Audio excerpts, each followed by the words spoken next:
video Pak. Iya, karena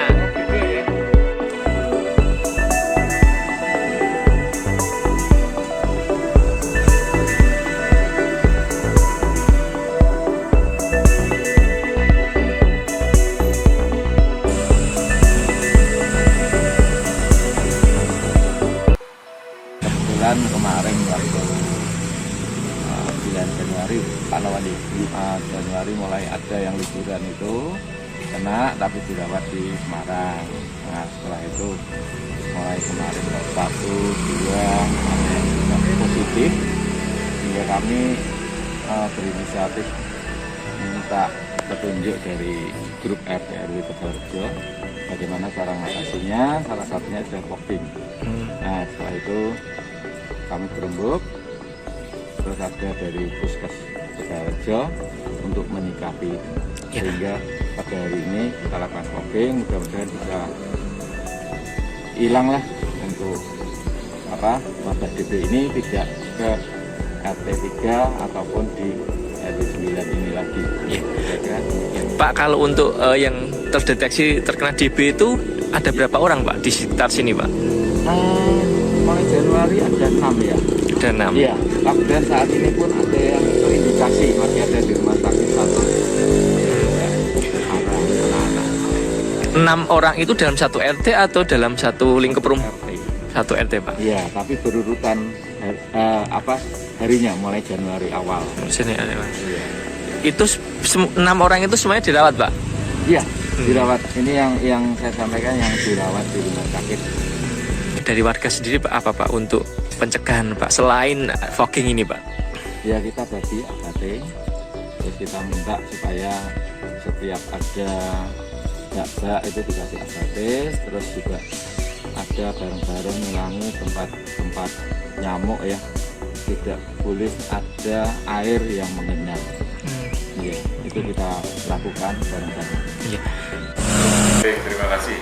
Jadi kalau kita berbicara untuk fogging, ada satu cara yaitu dengan penggunaan ULV.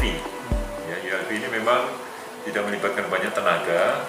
Ya, kita menggunakan mobil keliling, alat kita letakkan di mobil, dan ini nanti sudah secara otomatis alat itu akan menyemprot. Ya, dan memang tentu ada kelebihan dan kekurangannya untuk ULV ini. Dan salah satu kelebihannya memang bisa memberikan jangkauan yang lebih luas, karena dari insektisida yang kita semprotkan itu bisa lebih mengena di wilayah-wilayah. Jadi walaupun penyemprotannya hanya lewat jalan, tapi insektisidanya itu akan terbang dan masuk ke dalam ruangan-ruangan lingkungan di sekitarnya. Dan ini memang dengan kandungan yang lebih tinggi dibandingkan dengan penyemprotan biasa, fogging yang biasa. Berarti itu lebih efektif Pak ya sebenarnya Pak? Ya masing-masing punya kelebihan dan kekurangan sendiri-sendiri. Ya, tapi kita tentu memilah-milah mana yang bisa kita lakukan dengan menggunakan ULV dan mana yang dengan fogging biasa.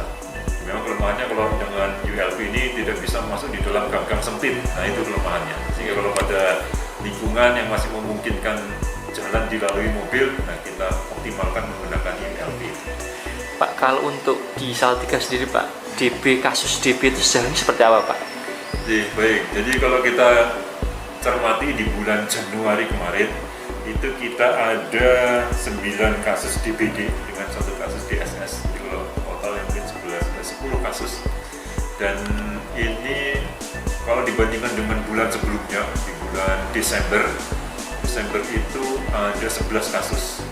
Ya, kalau November itu ada 4 kasus. Jadi memang kelihatannya trennya itu puncaknya kita berharap sudah di bulan Desember yang lalu.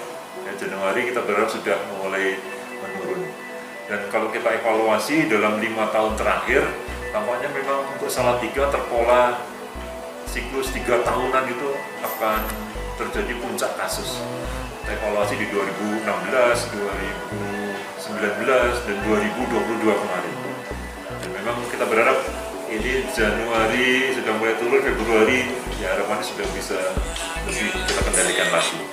Ini untuk Januari kita ada 10 kasus untuk DBD. DBD berarti 10 kasus ini Pak yang Ya, Januari Pak ya? Jadi 9 kasus DBD, 1 kasus DSS. Ya. Pak, kalau untuk penyebab apa sih Pak? Mungkin kan itu kan kayak fenomena Pak ya, hanya bulan-bulan tertentu Pak dengan adanya kasus itu Pak. Apa sih Pak penyebab utama dari di Salatiga terutama Pak dengan terjangkitnya itu Pak? Ya tentu faktor utamanya musim ya iklim, curah hujan, di mana di bulan Desember, Januari itu terjadi peningkatan kasus karena dipengaruhi juga oleh iklim. Dan memang ini masih kita kaji lagi, kenapa polanya 3 tahunan sekali. Ya, dan kita kemarin juga sudah bekerja sama dengan B2PRP untuk melakukan kajian ini. Ini sudah berjalan, kita kemarin juga ada lakukan survei jentik dan kita sedang mengambil sampel darah virus untuk kita lakukan kajian varian virus.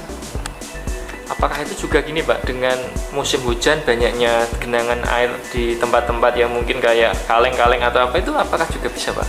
Ya faktor utamanya itu. Ya, jadi keberadaan jentik yang tidak terkendali. Ya, sebetulnya kita punya protap 3M+ itu harusnya kalau bisa jalan betul tanpa dipengaruhi musim, kita lakukan secara rutin, harusnya sudah bisa jauh lebih menekan keberadaan jentik. Iya. Jangan lupa follow, like, dan subscribe sosial media Tribun Jateng.